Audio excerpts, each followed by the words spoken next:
Welcome to Beyond the Breakwater, where just beyond the crashing waves of fear, discomfort, and doubt lies the greatest potential for life transformation. We want to guide you into the open waters where the calculated risk you take becomes the turning point for you or your organization to thrive. So draw up your anchors and prepare for departure in this week's episode of Beyond the Breakwater.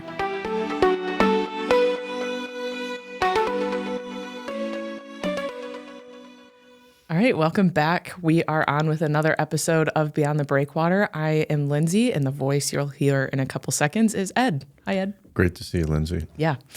So it's kind of funny. We after every episode is recorded, I feel like we take a few minutes and just reflect of like, okay, did we like it? Did we not like it? Do we do it again? Do we scrap it? And just kind of process through what happened in that episode. And then we'll talk about it another couple days after that. And it's almost like we don't remember at all what we talked about because I think we're just on to the next thing. Mm-hmm. But in the most recent episodes, we've been talking about failure and fear and the cost of taking a risk. And at least for me, I've just kind of been ruminating on that the past couple of days, and it's just been sitting in my mind a little bit longer. And I think why we are talking about those things and why they're so valuable for what we want our listeners to gain from it is two things. So just going back and kind of hashing through those episodes in a way. One, we think it's valuable because this isn't easy, and we don't want to mislead listeners to thinking that taking risks will work out all in your favor. There is fear, there's cost. People will leave your church. That's what we've experienced. We've experienced lost friendships. So when you're confronted with those obstacles, don't throw in the towel because you are just on the brink of being able to see God do something absolutely incredible. But two, when we're talking about these costs and failures and fears, we're talking about really what is on the other side of those fears and the cost.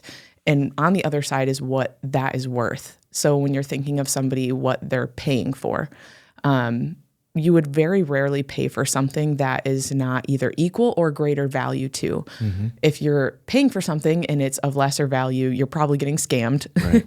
But when you think about what's on the other side, it will have been worth it, the cost that you pay to gain the one that is now found, that is seen, that is loved, and that is saved. Right.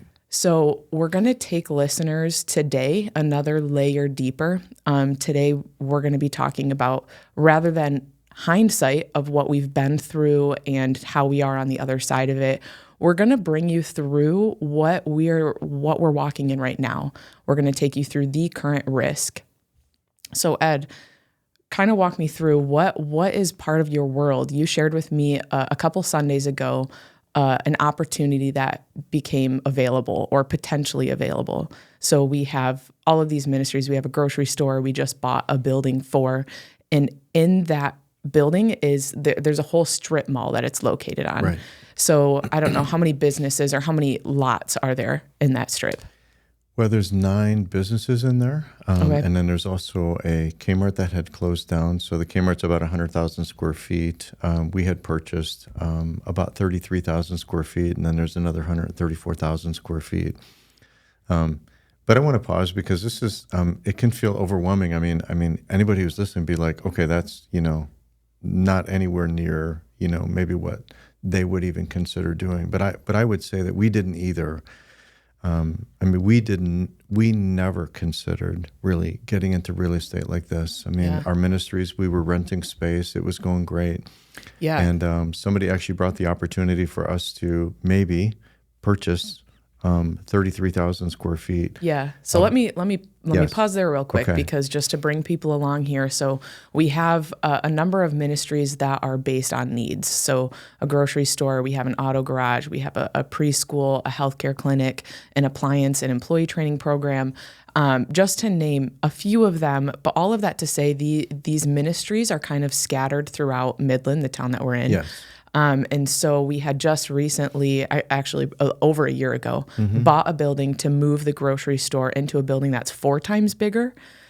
Yeah, about right? 5 times bigger. Okay, mm-hmm, 5 times bigger. So we are wrapping up on moving that. It's called the Bridge. We're moving the Bridge over there pretty soon, probably by the end of the Hopefully by year. the end of the year. Yeah. So the opportunity that Ed is talking about here is this strip mall that has an opportunity to host or have all of our ministries all in one place.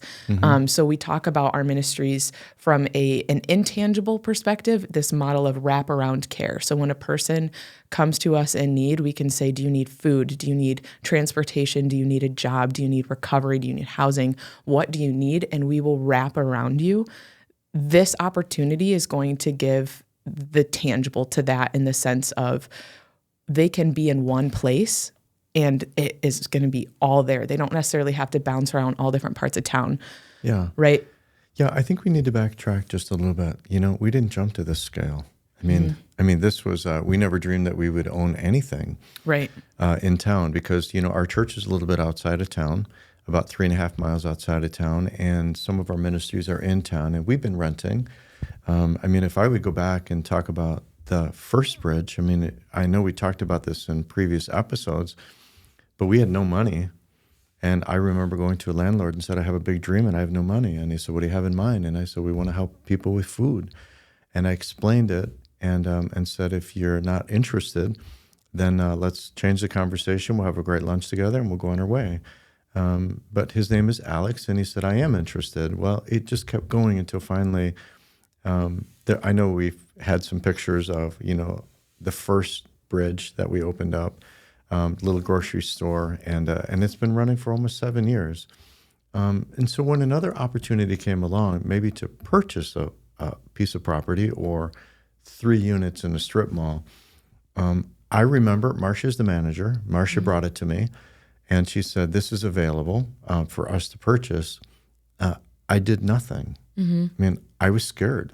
Yeah. I'm like, there's no way the church is going to buy this building. This is impossible. Was that the fear? Was the fear that the church wouldn't buy it? Well, I think there's a lot of fears. I don't know what I'm doing. I'm not in commercial real estate. We would have 2 commercial people that are leasing, that's 3 units, and we would be now the landlord for 2 commercial places this is their business. And we'd be the landlord for this? What do I know about owning a building? I don't know anything about owning a commercial building. Yeah. So I just let it go, and I didn't do anything for 2 weeks. And then I decided maybe I should do a little inquiry, and the auction was coming like within 7 days. So this is all within 7 days that we jumped into this ring. So that may be a discussion for another day. But with a lot of fear, a lot of trepidation, I communicated with the CEO. Yeah. And we decided to go ahead and purchase the building contingent upon the building, church. The one building of the 3 units. bridge. Yeah. Oh, right. The 3 units. Contingent upon the church actually approving of this because we would have to take out a loan. We didn't have the money for this. So when we actually went before the church, we actually made the deal with the owner of the building contingent upon me going before the church. So he took it off the auction. Talk about risk. Yeah. So let's jump into today, though. Let's jump into this strip mall. So yes. This opportunity became available, and there's fear, like we've never done this before. Correct. Answer first, why on earth would a church want to even own a strip of businesses? Yeah, well, you know what? It goes back to owning these 3 because when we haven't moved into the new building yet. We hope by the end of the year we're going to be moved into the new building. Not only did we not have the money for the building, that we had to borrow it, and we had to get the church to guarantee the loan, but we didn't have any money for the renovation. So we took this ginormous step of faith, hoping that we could even raise the money for the remodeling of this place. Well, it's been over a year, and the remodeling is happening. In fact, as we speak, walk-in freezers are being installed. So it's very exciting. We're getting closer to a potential opening date. Yeah. So if I would start there, that we didn't really know where God was leading, if this is something that we should do. We didn't have the money for it. And when you don't have money for something, you really jump into God's hands and you're just like, God, I don't know what we're doing. I don't know how to do this, but if you'll help us, we'll figure this out. Yeah. So this has been a 1.5 year process. And now we're at the place where it looks like we're going to be moving the bridge to this place. Yeah. So when I'm thinking of the impact that this is having on a building that is 5 times larger, Yes. and when you're talking about a strip mall and several different ministries being able to occupy those spaces, Yeah. the impact is huge. Can you share a bit about when did you feel like certainty, or how did you hear the Lord's voice in knowing that like this is a dream that we now have? Like that could have easily been something that you were like, buying a strip mall, we're not doing that right now. We're moving. We're just about to move the bridge over to the new space. What did that look like to have the certainty that this is a dream that God gave you? Well, first of all, it's so bathed in prayer, and I'm a risk taker, so I'm always like, Lord, if this is something that you want us to do, then you're going to have to open up doors and be clear and have other people speak into my life. I didn't even know if the church would go for this. I mean, this is a really big thing to go to a church. And what we did is I remember going before the church and saying, would you go on a journey with me? Would you take a risk? You will never benefit from this, but you will be actually on the hook. So we like to borrow crazy. We're going to borrow $1 million that the church would never benefit from. The church really wouldn't be responsible for paying it back because we could sell the building, pay off the mortgage. And so we went before the church and asked them to take out $1 million mortgage. That's a huge ask. Mm-hmm. And I was really surprised how God went before us, and the church actually loved it. And if I remember the numbers right, it was like 227 people said yes and like 9 people said no. So overwhelmingly, the church said, we can support something like this. So we did. We jumped in. Do we know anything about being a landlord? Nothing. Mm-hmm. So again, learning, I need an attorney. So we sat down with an attorney and we learned a lot, and I've been studying a lot and reading a lot. And what do we know about it? So we're in the learning phase right now. Mm-hmm. But we just felt like this is something God wanted us to do. Yeah. And we moved forward on it. So I would just tell anybody who's listening, as you're beginning ministry, the risks are small, but they can seem huge, no matter what your circumstances are. And what we've noticed is that as we're taking risks, and then God says, will you trust me? And then we take a bigger risk. And God keeps providing opportunities to go deeper and bigger risk and trust him more. It's a really frightening place to be, but now we have a track record of look at what God's done in all the smaller things. I mean, $1 million venture is no small thing. And $1 million of renovations, when we have no money for this, is really huge for us to undertake. Yeah. So now jumping into this even bigger dream of potentially having the rest of the spaces occupied. Talk about those next steps that you're saying, like you have to go a little bit deeper, like keep being curious. Who has come into your circle that you feel God has placed for you to talk to? Yeah, that's a really good question. As I look back, so we own like a middle section, 3 units of this strip mall. And there's, Kmart closed down, they're on one side, and then 9 other units on the other side. And I'll tell you where it started is when I went to the attorney, who's a friend, and I said, could you help me? I don't know the first thing about commercial property, and here's what's going on. And I explained it to him. And he spoke into my life. This is almost 2 years ago. Spoke into my life, and he said, only 3? You're going to own the whole thing. And I just remember going, what did you say? And he said, you're going to own the whole thing. And his name is Todd. And I said, Todd, why would you say that? I mean, what prompted you to say that? And he goes, I just think it's true. Well, you don't forget those things. See, that was just God putting a seed and planting a seed in me that said, my dream may be huge with 3 units, which seemed, Lyndsay, don't let anybody who's listening think this is like, oh, we could never do that. This is so far beyond us. This is ridiculously beyond our capacity to do this. Yeah. And then, but it seemed like God pulled it together and God made it possible. Well, I think I've done this enough with God that when you go, $1 million building and $1 million renovation, that's insane. Well, there's the rest of the strip mall that the attorney said, you're going to own someday. Well, that just was a bug in my ear. I still thought he was crazy. Yeah. But now I'm like, Yeah. God, what are you doing? Talk about who you're going to talk to, hopefully soon. Yeah, well, okay, this is kind of interesting because I have to say this. So I reached out to the current owner of the other 9 stores, that were right next to him. I reached out to him like 7 months ago.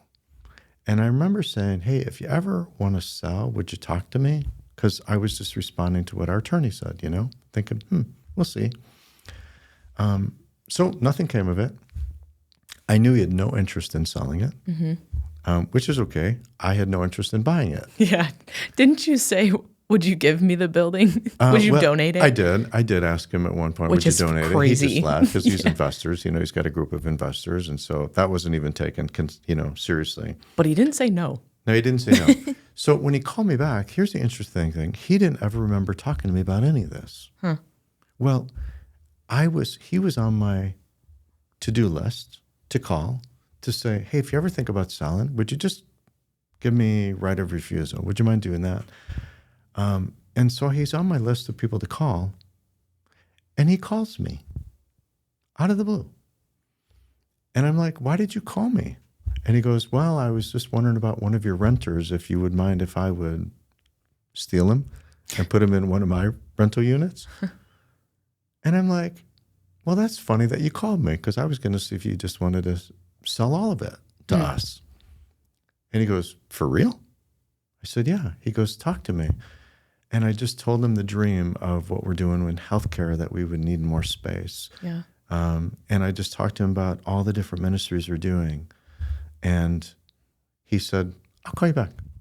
So he called me back, said, I've been talking to my partners and we want to know more. So I told him more, just dreams, high-level dreams, never imagined this could even be a possibility. And he called me back and he said, we want to talk more about it.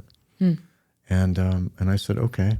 And I said, could you send me something? Like, I don't know how much the expenses are. I don't know what you would ask. So a couple of weeks later, he writes me back. And I think listeners will appreciate this. One of the names in his real estate name is agape. That's God's unconditional love. That's part of the name of this organization. And when I saw that, my heart melted because I'm like, Lord, you're in this. This very group of investors who own this strip mall are about your unconditional love. So we're bringing some of our listeners along in this journey right now. This is what we're doing, that, I'm always looking for, God, where are you leading? And I'm always asking God to stretch me. And this is one of those ones that's like really stretching me. Yeah. Because now we're in the discernment stage. Yeah. And I think you've been bringing me in along as this is happening. And every day it seems like there is a new person that someone's directed you to. You went and spoke to the president of Dow Employee Credit Union. I think that's his role. Yes. And he kind of directed you, like, you need to talk to the mayor, you need to talk to this person, and gave you a list of bring all these people in.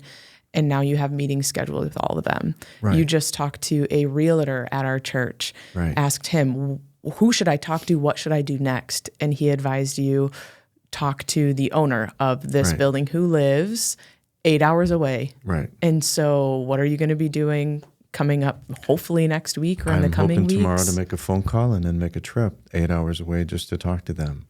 Yeah. So I never know where this is going, but maybe what would be helpful, for anybody who's listening, like maybe just the process, that when God puts this in front of you, and he said, we have no interest in selling the property, but we love the purpose that you're telling me about. Like our medical clinic, we want to move into counseling and we want to move into dentistry and radiology. And so we'd like to take our appliance store and move that in. And so, we have those dreams, but we don't know how we're going to do it. And so I'm always really quick to say, who else might speak into my life? And maybe they'll, share some things. So I did. I went to the CEO of a credit union and I just said, Michael, would you have breakfast with me? And actually I was asking him if he would consider being on the board for Gateway, for the healthcare clinic. And here we got to talking about this new building. And so he just really spoke into my life, and he just told me some people that I should probably meet with and share this dream with them as well. So when I left that breakfast meeting, I started making phone calls and setting up other meetings. I don't know where this is going, Lyndsay. Yeah. I mean, it may be absolutely nothing, but I think there's a principle here that everybody, I hope, will walk away with. When you feel God's nudging and you start going where God wants you to go, it may have nothing to do with the strip mall. It may have everything to do with God saying, will you be obedient? Will you go talk to these people? So every time I meet with somebody, I'm like, who do you think I should talk to? And they always tell me, they're like, I think you should talk to these people. Okay. So then I go back and I start making contacts and I start meeting with them too. Oftentimes, not knowing why I'm meeting with them, but I'm following, like, somebody spoke into my life that I might want to go talk to them. So I'm on this inquiry. Yeah. What is God doing? And I don't know. Can you give some clarity to how you know that it is God? Or, like, I think we hear in the Christian circles, like, God told me to, or I feel called to. Yeah. And the question is, what does that even mean? Did you hear God's voice? I think God speaks through scripture. He speaks through people, but how have you experienced to know that this is of God? Yeah. Okay. So let me carry everybody along because we're in the discerning stage right now. You start to wonder, like, how would we finance this? So I met with a CPA.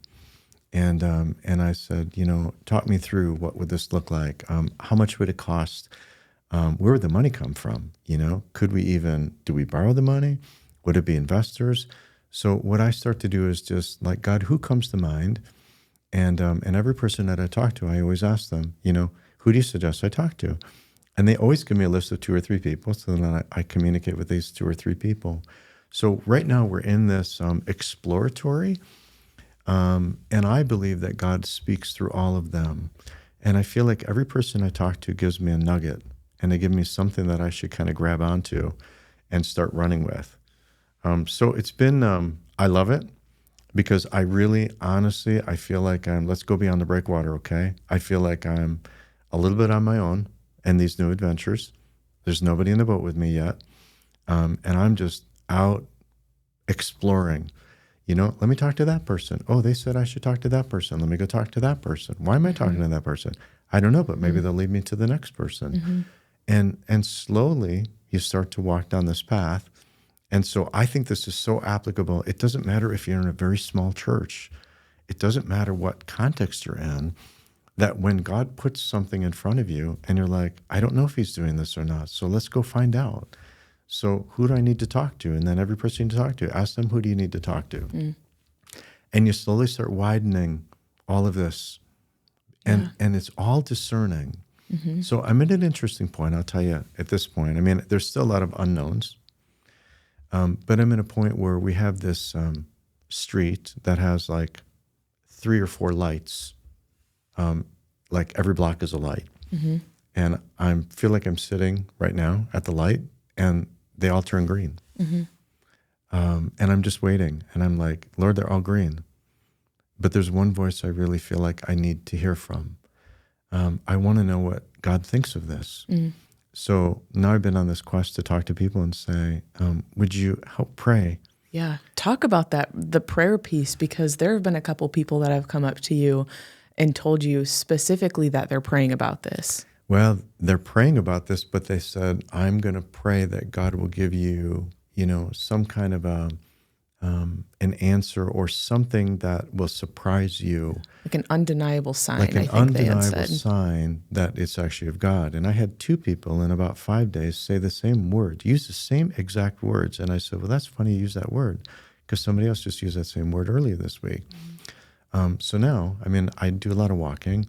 And I was up really early. I was up at 3 in the morning, and I was walking this morning. I know that's insane, but I was walking at 3 in the morning, and the stars were out. It was absolutely beautiful. And I'm just like, Lord, I don't know what that sign is. I don't know how are you going to speak into my life to know that it's really you? And I don't know.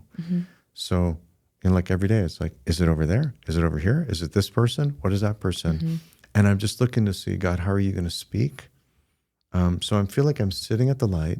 They all turn green, but there's one voice. There's like one I need to know before I move forward. So in the meantime, I'm going to keep asking and moving forward.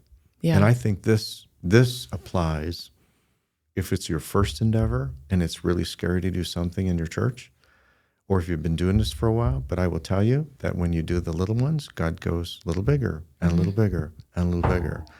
And where we are now is that this is scaling up to things that I could never have even imagined that we might have the opportunity to do. Yeah. I want to talk about the sizing piece of whether this is your first ministry, your 10th ministry. The size of it does not matter. I don't want listeners to be discouraged in thinking that we've created something that can never be replicated.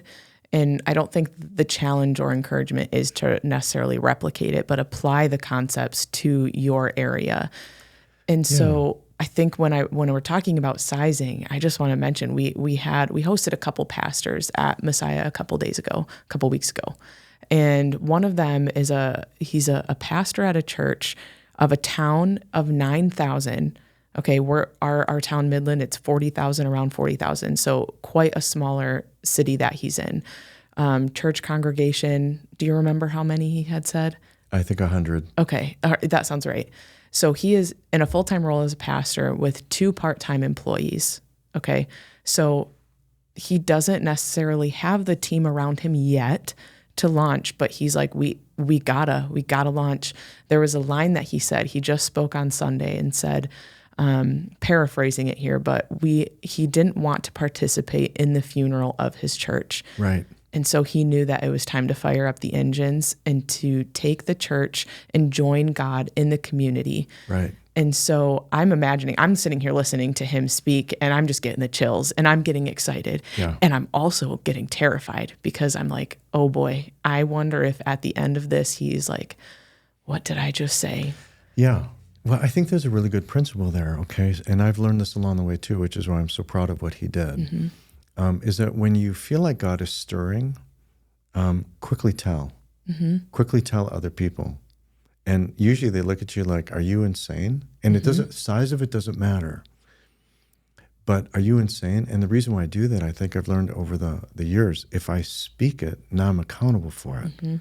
I can't just quietly go, I don't know what you're talking about. Because then people are going to start saying, well, how did that dream come? Where's that going? So the unfortunate thing, and I hope everybody hears this loud and clear, the scale of the dreams that we have are growing. And I believe it's because when it was the little one, we did it. And God said, are you ready for a bigger one? Are you ready for a bigger one? And I think this is true for every believer in Christ. The only limit to what God can do is us and what we're willing to do. Because typically what I've watched is that people cap themselves. I could never do that. Well, actually, they're right. They can't do it. But God can. Are you willing to take that step of faith? See, beyond the breakwater, let's tie it back in. You know, are you willing to go beyond the breakwater by yourself in the boat? Maybe petrified. I don't know where I'm going. I don't know what I'm doing. I don't know what I'm going to find. And sometimes you just go. And you're like, Lord, 100 things could go wrong. But you go. Yeah. And so sometimes, and this is why when I've encouraged pastors before, go work on a message at Burger King and McDonald's and start listening to those around you. God usually fills you with some idea that puts you beyond the breakwater. And then you're like, where'd that idea come from? Maybe I should start learning more. And then the hard part is start speaking it, because once you speak it, now you're held accountable for it. And I would say that's where we are. We're just in a little bit of a different scale. I mean, buying a strip mall, that's insane. Yeah. I would never dream that ever. And I would say with clarity, accountable to finishing out the process. You know, we don't have the foggiest idea of what is going to come of this strip mall. It might be the strip mall, or God might have us down a path of investigating this strip mall to take a different direction. That's right. We may come to you in a few episodes and say, guys, it was a closed door. Yeah. We don't know. So when you're voicing these things, it's not the accountability to stick your heels in the ground and say, I'm going to do it, but it's the accountability to have the conversations, go where God is leading you, and investigate with every stone unturned. Nope, turned. Yeah.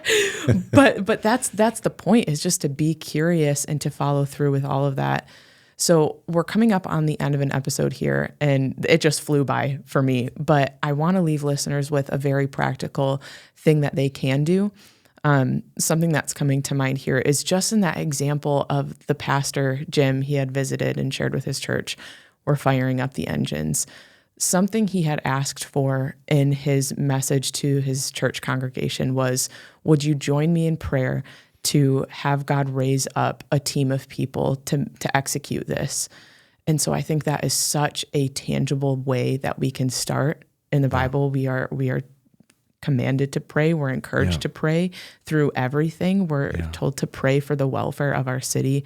And so I think there is a lot that can happen when you go to God first and foremost in prayer.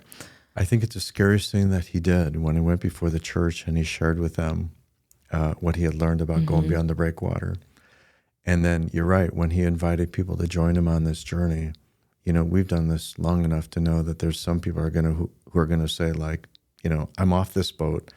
I didn't know you were going to ask me to take a step of faith. I don't want to go out. And they'll leave and they'll go somewhere else. And so he's going to go through the process of people that are leaving. But I would just want to encourage, if you're a pastor and you're listening, you can't always make the trip with everybody. And so God will oftentimes put a dream on your heart, give you an opportunity, something that you're exploring. When you start to speak of it and when you start to speak publicly, and God starts to pare down the church, all of a sudden it's like some people are like, I'm out of here. I'm not leaving the journey. I remember Jesus, remember when he was speaking, this is in John 6, and he was speaking about the bread of life, and the people started leaving. And he asked his disciples, are you going to leave too? I mean, I can only imagine how he was feeling. Like, I'm almost alone here. And he turns to the 12, are you going to leave too? And they said, Lord, to whom shall we go? You have the words of eternal life. And I love that, because they were like, we're here with you. And those 12, they were with him. They went all the way with him. Yeah. And so I think it's the same thing, that when a pastor has the courage, trust me, it takes a lot of courage when you go public with a dream, and you go before them and you're still wondering what God's going to do with it, and you go public and you watch people saying, I'm out of here. I'm not going to do this. I'm not taking this trip with you. You start to second guess and you really wonder, but that's the faith element of like, God, if you're calling me to do this, I'm going to step out in faith. Isn't that Peter? When he reached out to Jesus, who was walking on the water, Lord, if it's you, tell me to come. And Jesus said, come on, Peter. And he had to get out of that boat. And I'm always mindful that the other 11 stayed where they were. But he got to experience the amazing part when he stepped out in faith. Yeah, I think that's huge.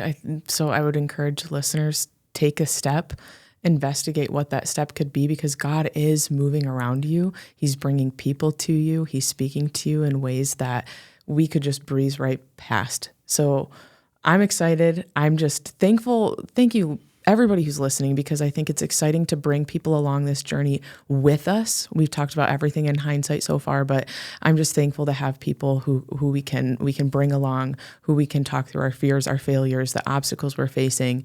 And I'm just excited in weeks to come. Thanks for tuning in to this week's episode of Beyond the Breakwater, a podcast of Elevate Community Ministries. Don't let the conversation stop here. You can email us at hello@beyondthebreakwater.org. We would love to chat with you, answer questions, plan a visit, and help you take your next step. We'll see you next week.